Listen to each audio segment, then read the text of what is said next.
October the 2nd. Today, most of you have already heard, I'm sure, of the shooting in Las Vegas that took 50 lives and injured 406 others at the hands of a shooter who opened fire with an assault rifle from a high-rise hotel room into an outdoor concert. I think Jason Aldean was playing in the concert at that time. And we've all watched the tragedy on TV. I'm sure most of y'all have been aware that the shooter, Stephen Paddock, a 64-year-old man, committed suicide shortly after that. They also have another person in custody, a woman who may or may not have been his accomplice in the shooting. Reportedly, the shooter is not tied to any terrorist group. It was a lone wolf shooting, and we really don't know the reasons why. In the wake of this tragedy, it seems that we've all been arguing in recent weeks about things like the NFL and the national anthem and the very divisive issues that affect our country. But today, regardless of all those things, we put that aside because today we're all Americans. It puts things into perspective, and hopefully we'll have a sense of unity after this tragedy. Statewide, the news seems to be all about sports, and of course we know that we had some pretty significant victories for our college sports team over the weekend. Both Auburn and University of Alabama had some very decisive wins over Mississippi teams. And I'm a huge football fan, and I watch the Tide right along with the rest of them, but I have to say this, and maybe I'm saying this because in the wake of the tragedy that just happened, but the national newspapers this week, the online versions of the main three newspapers, AL.com, for the most part, 8 out of the 10 of their lead stories on the front of their website today were all about sports. And I can't help but think that there are other things, as much as I love football just like the rest of you do, can't help but think that there are other things in the news that are more important than football games today.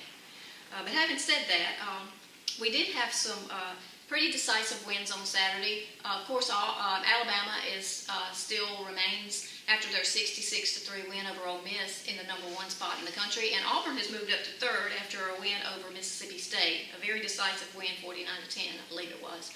So we've got two very viable teams this year, and I have to say that it looks like that we are, over the weekend, really took out our vengeance on our sister state next door. Mississippi went home with a big black eye over the weekend.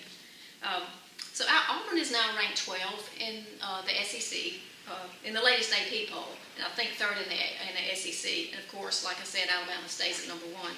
But you know, all that seems a little less important today after what happened last night in Las Vegas. But locally, we do have some other things going on in the news. We have the local entities, the county and the other entities have been haggling over their budgets over the past several weeks, and those budgets are now pretty much taken care of as to how they're going to spend our hard-earned tax dollars over the next year.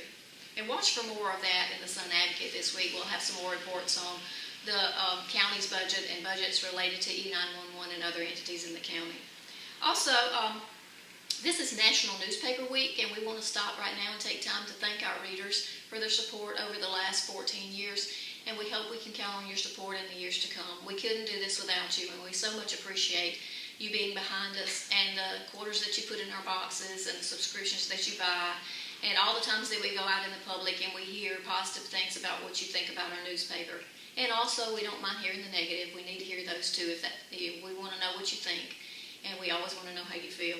So thank you for all of that, and just over the next few weeks we're going to have some other things in the paper related to National Newspaper Week. Just thank you so much for your support for that. This is also Fire Prevention Month, and over the next few weeks we're going to have some spotlights on some local firefighters as we say thank you for all that they do to help us, to keep us safe, and to respond when we need them. And in celebration of that, we're going to show you a video. This is Sparky the dog talking about home fire safety. Sparky the fire dog here. Make sure your family has a fire escape plan, and they practice it twice a year. One important thing to practice is get low and go. Get low and go? If you see or smell smoke, it's important to get low and go. You guys ready to practice? Yeah!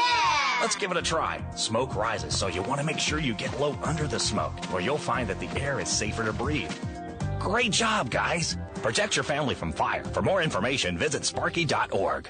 So in celebration of Fire Prevention Month, we're also going to have a special this month for local first responders, not only firefighters, but our local law enforcement, E911 dispatchers, and emergency medical personnel. Any of you this month can get a discount off of your subscription. For print subscriptions, you can get $2 off any subscription in county, whether senior or regular subscription, or you can get an online subscription at no cost at all for the next year. So get in touch with us if you want to take advantage of that. It's our way of saying thank you to those who provide safety for us. And we want to say thank you especially to the firefighters this month, because we know that this is not a job that you get paid to do. You're volunteers, and we so very much thank you for being willing to not only put your life on the line, but give all your time and effort and all that you do all across this county to take care of us. Thank you so much. Stay tuned this Wednesday for another edition of SunTV, and we hope you have a great week. Thank you.